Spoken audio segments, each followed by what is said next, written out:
حضرات گرامی، مہمانان کرام، ہم تہہ دل سے استقبال کرتے ہیں اس مبارک تقریب میں، جو تقریب شریعت کے نام پہ، اللہ کے نام پہ، رسول کے نام پہ ہونے جا رہی ہے۔ کیا شاہکار ہے کہ دو اجنبی دل ایک بول سے، ایک قالب ایک جان، دو قالب ایک جان ہو جاتی ہے۔ یہ شریعت مصطفی کا کمال ہے۔ اس موقع پر جو آیات پڑھی جاتی ہیں وہ 3 آیات ہیں۔ ان 3 آیات میں 4 مرتبہ ایک خاص لفظ کا ذکر کیا گیا ہے۔ وہ خاص لفظ کیا ہے؟ تقویٰ۔ تقویٰ کسے کہتے ہیں؟ پوری زندگی اللہ کو حاضر ناظر جان کر گزارنا، اس کے احکام کو پورا کرنا، اس کی روکی ہوئی چیزوں سے رکنا، یہ ہے تقویٰ۔ اتنی اہم مجلس ہے یہ کہ اس مجلس میں 4 مرتبہ آیات کریمہ میں تقویٰ کا ذکر آتا ہے۔ اللہ تعالیٰ نے انسان کو شاہکار مخلوق بنایا۔ اس مخلوق کو اس موقع پہ یاد دلایا جاتا ہے، اے انسانیت، ڈرو اس رب سے جس نے تم کو ایک شخص سے پیدا کیا اور اسی سے اس کے جو ہے ہمدم کو پیدا کیا، اور دونوں سے ساری کائنات کو پیدا کیا، مرد و عورت کو پیدا کیا۔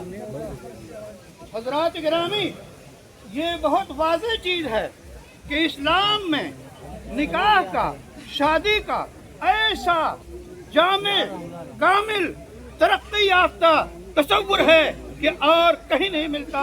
صرف اور صرف انسانیت کی بقا کے لیے نکاح کیا جاتا ہے، اللہ کی رضا کے لیے نکاح کیا جاتا ہے۔ اس وقت یہ تقریب منعقد ہو رہی ہے۔ پہلی بات میں نے بتائی کہ تقویٰ کی تاکید کی گئی 4 مرتبہ۔ وہ آیت کریمہ، یا ایھا الناس اتقوا ربکم الذی خلقکم من نفس واحدہ، اے انسانیت، ڈرو اپنے اس رب سے جس نے تم کو پیدا کیا ایک جان سے۔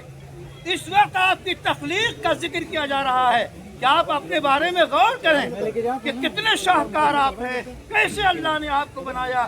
یہ آنکھیں، یہ کان، یہ ناک، یہ دماغ، ایک ایک جو ہے رگ، ذرا غور کیجئے۔ اس لیے میرے بزرگوں، بار بار ہمیں چاہیے کہ ہم ان آیات میں غور کریں۔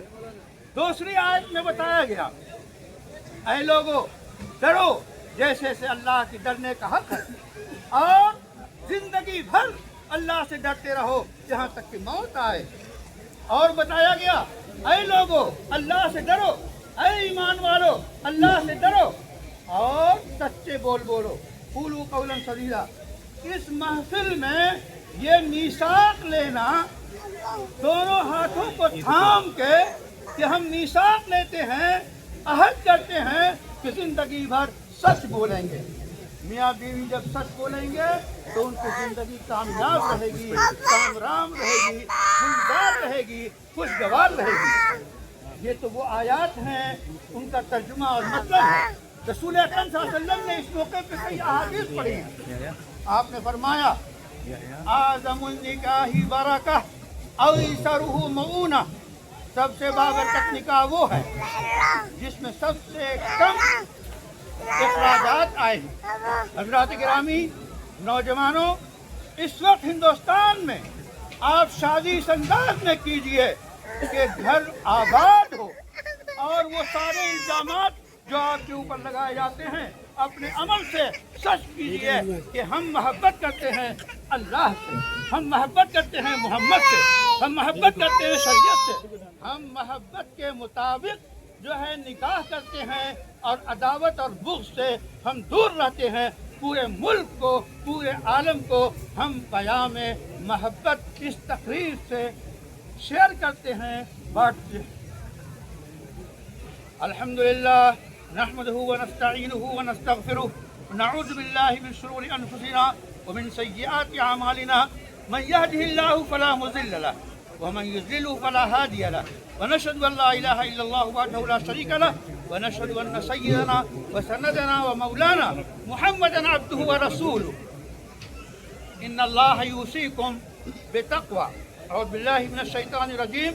يا أيها الناس اتقوا ربكم الذي خلقكم من نفس واحدة وخلق منها زوجها وبث منهما رجالا كثيرا ونساء واتقوا الله الذي تساءلون به والأرحام.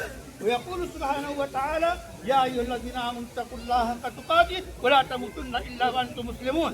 ويقول عز وجل يا أيها الذين آمنوا اتقوا الله وقولوا قولا سديدا يصلح لكم أعمالكم يغفر لكم ذنوبكم ومن يطع الله ورسوله فقد فاز فوزا عظيما. ويقول النبي صلى الله عليه وسلم النکاح من سنتی. ويقول فمن رغب عن سنتی فليس مني. حضرات گرامی، اس خطبے کے بعد میں بحیثیت وکیل محترم حاجی رضوان صاحب جو والد ہیں صاحبزادی کے، محترمہ صغرا رضوان کا نکاح جناب الزین ارشد ابن علی ارشد کے ساتھ عوض مہر 1 لاکھ جو سونے کی ہے اور 21.7 اس کا وزن ہے، قیمت تقریباً 2.5 لاکھ ہے. خاص گواہان میں اعظام صاحب اور جناب ہاشم صاحب ہیں. پورے مجمع کی گواہی میں آپ کا نکاح میں محترمہ صغرا کے ساتھ کرتا ہوں. آپ نے قبول کیا؟ الحمدللہ رب العالمین والصلاة والسلام علی سید المرسلین. اے اللہ اس جوڑے کو جو ہے ہمیشہ خوش رکھ اور دیندار بنا اور دین کی اور دنیا کی ترقیات سے نواز، اور تمام نوجوانوں کو جو بن بیاہے ہیں ان کو بھی جو ہے رشتے ازدواج میں جڑنے کی توفیق عطا فرما. اے اللہ اس محبت کو عام فرما، شریعت کے مطابق ہمیں عمل کرنے کی توفیق عطا فرما. ربنا تقبل منا انك انت السميع العليم وتب علينا انك انت التواب الرحيم برحمتك.